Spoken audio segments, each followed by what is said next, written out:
So carrying on reviewing the Invisible Doctrine, George Monbiot.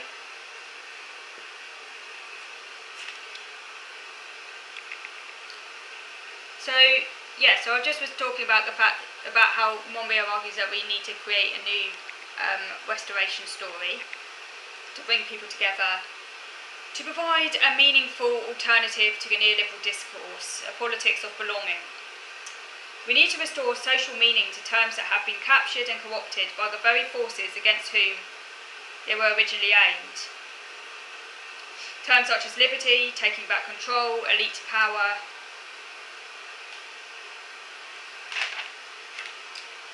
Because those words, which were originally rallying cries of the left, they've actually been co-opted, hijacked by the right to mean completely different things to what they were originally used for. So now when we hear the words freedom, liberty, they're often used in a very right-wing context, when originally these were left-wing, this was a left-wing rallying call, as it were. By liberty, we mean not the freedom of the very rich to do whatever they please, but the widely shared freedoms. Taking back control will be enabling people to determine the course of their lives in ways that do not limit other people's self-determination.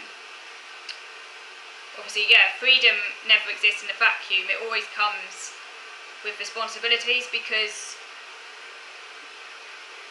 it basically, if someone's freedom is at the expense of someone else's freedom, it isn't actual freedom, because in order for it to be freedom, everyone has to be free, so there has to be kind of certain checks and balances to ensure that one person's freedom doesn't infringe on someone else's right to freedom, basically. And that kind of is what society is about, is the sort of collaborative dialogue about freedom, really, and ensuring that everyone's rights are protected. So anyway,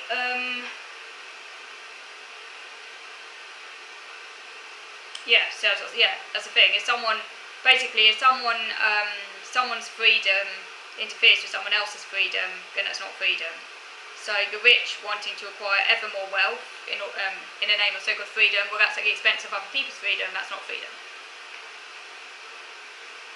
They can only do that if some people remain poor. In other words, they don't have freedom.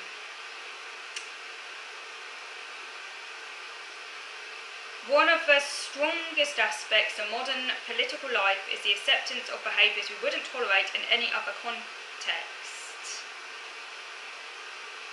For example, the controlling and coercive behaviour in relationships in democratic countries is no longer legal. But when politicians treat us this way, they are seen as strong leaders.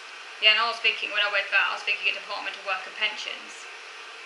Well, that's an exploitative monetary relationship, basically financial abuse. You know, if your partner, say you had a partner who was basically threatening to withhold money from you if you didn't do X, Y, and Z, that would be abuse, wouldn't it? So it's really no different to that. That's why I'm a strong advocate of universal basic income, because it takes away the power of governments to control people's lives in that way, because no one should be threatened with losing their income ever, when money should be like a common resource that everyone has access to. Then he talks about an American called Murray Bookchin. Don't know if I pronounced that correctly. Probably not. Probably not pronouncing it correctly, but we'll go with Murray Bookchin. He's an American and proposes a structured, hyper-democratic political system with popular assemblies convened independently of the state, open to anyone from the neighbourhood who wants to join. Local self-governance, social justice over the objectives of the state, and these assemblies gradually acquire control over elements of local democracy. It's participatory democracy. For example, participatory budgeting, where citizens are able to decide how their area's investment budget should be spent. Local government and people working together, this helps eliminate corruption. People's assemblies, basically. The current system of domination persuades us of our own incapacity, exclusion from meaningful power. Instead, he says, bring people together. Shared equal decision-making brings people together. Monbiot argues that Bookins participatory democracy can coexist with elements of representative democracy, allowing us to address the issues that extend beyond our borders, for example, climate. So it's not an either or. We should still have representative democracy, but we also should have a very strong participatory democracy as well. So you're kind of like working together alongside each other. So you still need representative democracy, to address larger scale issues such as climate change and issues that affect the state as a whole. But you need to also have a very strong participatory local decentralised democracy as well. It's very important to help, basically to ensure that power is not concentrated in any one node, in a sense. Power being distributed makes it a lot harder for there to be corruption and any one person or group of individuals acquiring an excessive amount of power. That's what this is about. He also says that we need campaign finance reform. We must stop the rich from buying political outcomes. For example, parties could charge, parties could charge members the same small fixed annual fee and allow no other forms of funding.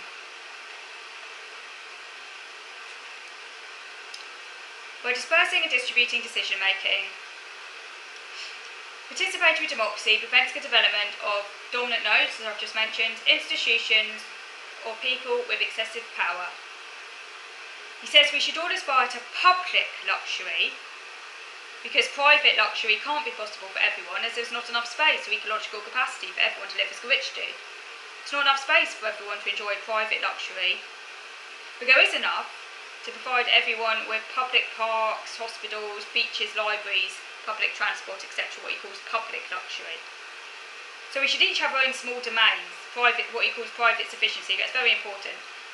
But when you want more, instead of aspiring to be like rich, which is not sustainable for everyone, like super rich, everyone should be comfortable, everyone should have enough to lead a dignified existence, but it's not sustainable for everyone to be rich. When we want more, we can achieve this through public luxury, and we can do this without seizing resources from others. So create a lot of public luxury where everyone enjoys really excellent, top standard public services that everyone benefits from. That's public luxury. So we talked about a combination of the commons and national spending, community and state working together. Not loggerheads of one another, they're complementary, working together. The commons is very important here.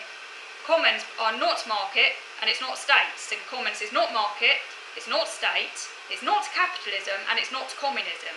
It's outside of all of those domains. And that's what we call the commons. And the commons already exist, that we already have the commons. A public park is an example of a commons. You say in your local area you might have a public park or gardens. That's an example of a commons. Like saying allotments, that's an example of a commons. So this is just about expanding that. So the commons can enter more of our lives. More and more things come under the commons.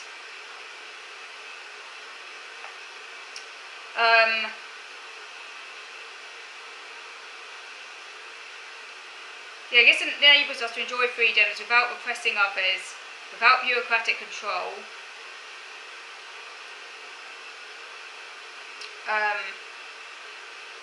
Asserting sovereignty without nationalism, as the commons are controlled by the communities. It's the social power where we come together as equals to confront shared issues. The benefits are shared equally among the community. However, we still need the state to provide healthcare, education and economic safety net. That's very important. So the state should be providing those things, and to ensure that wealth is distributed between communities, and to prevent private interests becoming too powerful. So community, or the commons, should complement the state in this particular vision going forward. There is a book I'd like to read that he mentions called Book book Free, Fair and Alive, I think it's called, by David Bollier. I think that's what it's called. Well, I can't read my handwriting. I might be misquoting it, but anyway, there's a book I'd like to read by David Bollier. I'll Google that later.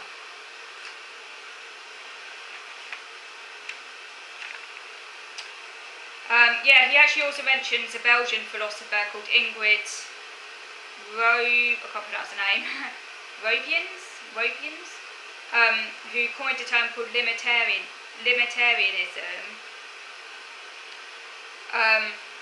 And this is basically saying that just as there is a poverty line below which no one should fall, there should also be a wealth line above which no one should rise. And to ensure that, we need wealth taxes. That's the whole principle behind progressive top-heavy taxation, where the more money you have, the more tax you pay, which is fair taxation. Whereas regressive taxation is where the poor. A regressive taxation is basically where an example of regressive taxation would be Thatcher's poll tax, which is like a flat tax where everyone pays the same amount regardless of how much income they get. That's an example of regressive taxation. Whereas progressive taxation is where the amount of tax you pay increases the more earnings you get, which would mean that those with lower incomes obviously pay the least tax, which is obviously fair, and those who are very, very rich will pay the most tax. Libertarianism, so there should be a point above which no one should earn above a certain amount, and what that amount is obviously up for debate. I certainly don't think anyone should be multi-millionaires, and that's just disgusting. But yeah, what the exact upper limit should be is up for debate, but this idea there should definitely be an upper limit. So while campaigners and progressive politicians have not been trying to change the system,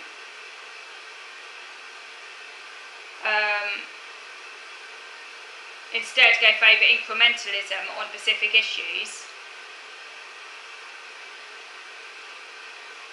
the radical right, in alliance with power, has been crushing the administrative state, destroying public protections, restricting the right to protest. While we persuaded ourselves there's no time for system change, they have literally changed everything. So there's been a revolution, alright, it's just a far right.